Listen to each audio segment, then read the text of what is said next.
FX 506 model එකේ laptops මදර්බෝඩ් 4ක් මේ ගැටලුව වෙන්න හේතුව මොකක්ද කියන එක මම රිසර්ච් කරා. මේ කස්ටමර් මහියංගනේ ඉඳන් අපිව විශ්වාස කරලා අරන් ආවේ. දැන් ඉතින් අපිට ඩිස්ප්ලේ එනකන් ඉවසිල්ලක් නැහැ.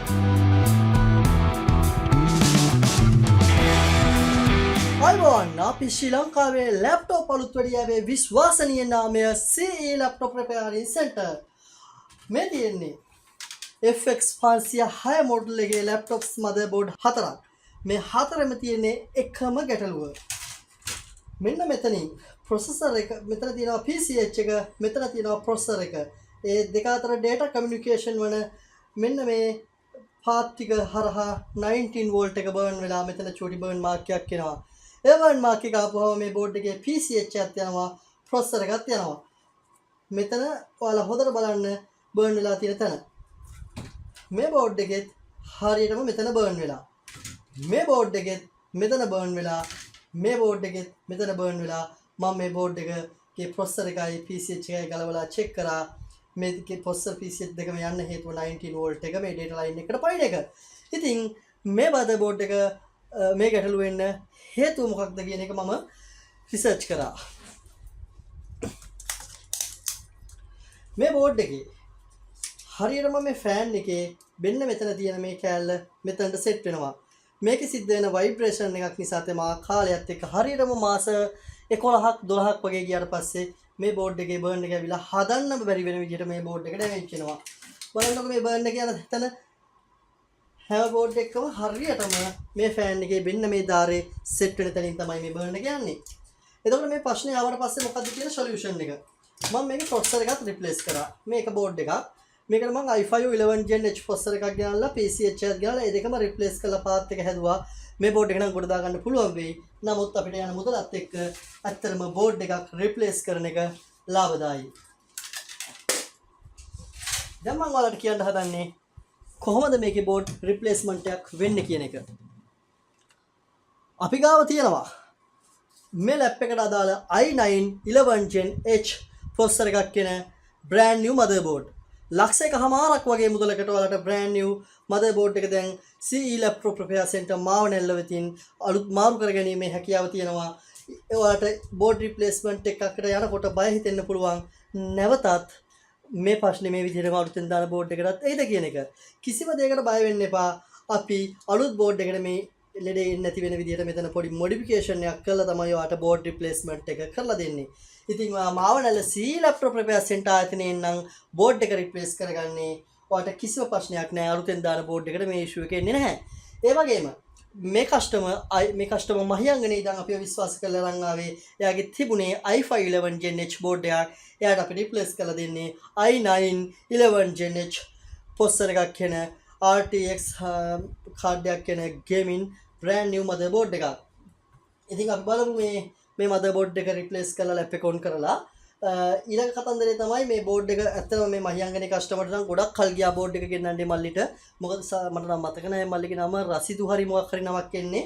ඒ මල්ලි වීඩියෝ එක බලනවා නම් කමෙන්ට් එකක් දාන්න. මාස කීපයක් ඇතුණා මොකද බෝඩ් ෂිප්මන්ට් එක එන්න කල් ගියා. ඒ නිසා නමුත් දැන් මේකෙන් i9 11 Gen H බෝඩ් 5ක් ස්ටොක් එකේ තියෙනවා. ඔයාගෙත් මේ જાතිය ලැප් එකක් තියෙනවා නම් මොඩල් එක FX 506 මේ මොඩල් එකේ ලැප්ටොප් එකක් තියෙනවා නම් මොකක් හරි කේස් එකක් වෙලා හදන්න බෑ කිව්වනම් අරන් එන්න බෝඩ් රිප්ලේස්මන්ට් එකක් කරලා දෙන්නම්. ඒ වගේම i5 11 Gen H ඕන නම් i5 i7 ඕන නම් i7 මේ මොඩල් එක නෙමෙයි ඕනම මොඩල් එක ගේමින් බෝඩ් වෙන්න පුළුවන්, normal බෝඩ් වෙන්න පුළුවන්. සමහර බෝඩ් ස්ටොක් එකේ තියෙනවා. ස්ටොක් එකේ නැති ඕනම බෝඩ් එකක් දවස් 10 14 ඇතුළත ඔයාට චයිනා වලින් ඉම්පෝට් කරලා දීමේ හැකියාව අපි සතු පවතිනවා. එහෙනම් අපි මේ බෝඩ් රිප්ලේස් එක කරලා බලමු. කොහොමද ලැප් එක වැඩ කරනවද කොහොමද තත්ත්වය කියන එක.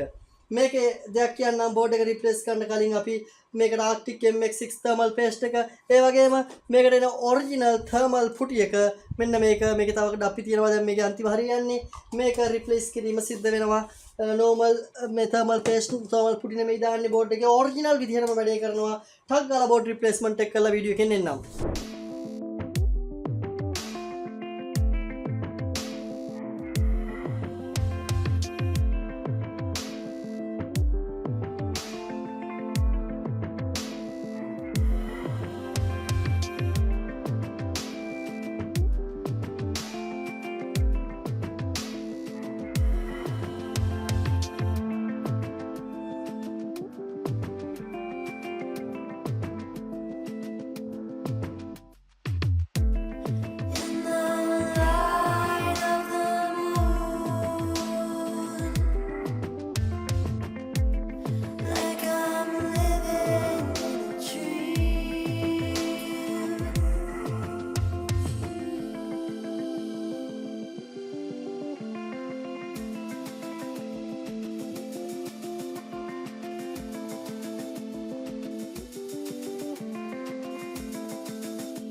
හරි යාළුවනේ මේක මම ඉස්සෙල්ලා කිව්වා i5 11 Gen H ප්‍රොසෙසර් එකක් ඇවිත් තිබ්බේ කියලා. ඒක ඇවිත් තියෙන ඇත්තටම i7 එකක්. මම ඒක දැන් දැක්කේ මට මතක තිබ්බේ i5 ආවා වගේ. දැන් කොහමද i9 බෝඩ් එකක් දාලා තියෙන්නේ. බලමු ලැප් එක ඔන් වෙනවද කියලා. ලැප් එක ඇසෙම්බල් කරා. තාම මම ඔන් කරෙත් නැහැ. රයිට් පවර් දුන්නා. charging light indicate කරනවා. බලමු පවර් ඔන් කරලා. රයිට් ලැප්ටොප් එක ඔන් වෙනවා. දැන් ඉතින් අපිට ඩිස්ප්ලේ එකකන් ඉවසිල්ලක් නැහැ. මේක ඩස්ට් එක චුට්ටක් වැදලා තියෙනවා. මේක මාස කීපයක් මගේ ගාව තිබුණා හිර වෙලා. මේ දවස් 7-10 අතර ගෙන්න පුළුවන් වුණාට මාස කීපයක් අපි අතර අතේ හිර වෙලා තිබුණා. මොකද ෂිප්මන්ට් එකේ පරක්කුවක් නිසා. රයිට් ලැප් එක ඔන් වෙනවා. එයාගේ Windows එකත් ලෝඩ් වෙනවා. කිසිම ගැටලුවක් නැහැ. රෙපෙයාර් එක 100% සාර්ථකයි. අපේ කස්ටමර්ගේ නමත් කියන්න ඕනේ කොහොමද ෆෝන් එක චුටි වෙලාවක් දෙන්න කොන් වෙනකම්.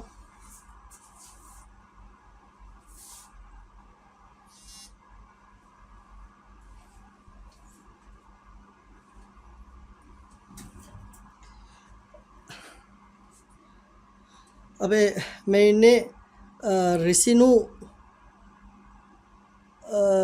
දුල්සිත් මල්ලි සමාවෙන්න මල්ලි බෝඩ් එක ලේට් වුණාට චයිනා ෂිප්මන්ට් එක ලේට් වුණා. ඒ ප්‍රශ්නත් එක්ක බෝඩ් එක ටිකක් පරක් වුණා. ඒකට ඇත්තටම සමාවෙන්න ඕනි. මේ වගේ වැඩේ කොහොම හරි කොට දැම්මා. වැඩේ හරි මල්ලි මේ කමෙන්ට් එකක් දාන්න අනිවාර්යෙන් මල්ලි. මේකේ පාස්වර්ඩ් එකක් තියෙනවා. මේ අපි BIOS එකට ගිහින් බලමු. මල්ලි ඇත්තටම සොරි පොරොන්දුණු ඩේට් එකට මම වීඩියෝ එක කරත් ඒක සමාවිල්ලන්නත් එක්කමයි සමාවෙන්න ඕනි. පොරොන්දුණු ඩේට් එකට මට ලැප් එක ගෙනත් දෙන්න බැරි වුණා. ලැප් එක කම්ප්ලීට් කරලා දෙන්න බැරි වුණා. ෂිප්මන්ට් එක පරක් වුණා. නමුත් අර ඒ බෝඩ් සෙට් එකක් එකනේ ආවේ. ඒ ප්‍රශ්නෙත් එක්ක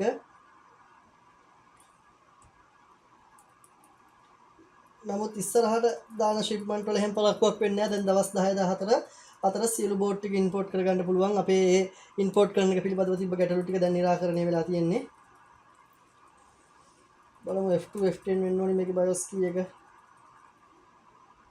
හරි බැටරිය 100%යි. බැටරිය ඔය අප්පිච්ච දෙන් මේකේ i9 මේ i9 11 Gen H ප්‍රොසෙසර් එක 16GB RAM graphic card එක තියෙනවා RTX 3050. මම අර ඔයාලට ඉස්සලා වීඩියෝ එකේ RTX කාඩ් එකක් කියලා විතරයි කිව්වේ. මට මතක තිබ්බේ නෑ මොකද්ද ගෙනාපු කාඩ් එක කියලා. 3050 ගෙනත් තියෙන්නේ. ඔයාලටත් මේ වගේ ගේමින් බෝඩ්ස් ඉම්පෝට් කරගන්න ඕන නම් CE laptop repair center අපිව contact කරගන්න. මල්ලිගේ ලැප් එක ගොඩ. අපි එහෙනම් අලුත් වීඩියෝ එකකින් හම්බෙමු. මේක බැටරිය 100%යි. මේක charge වෙච්ච 150ක් විතර වෙනකම්.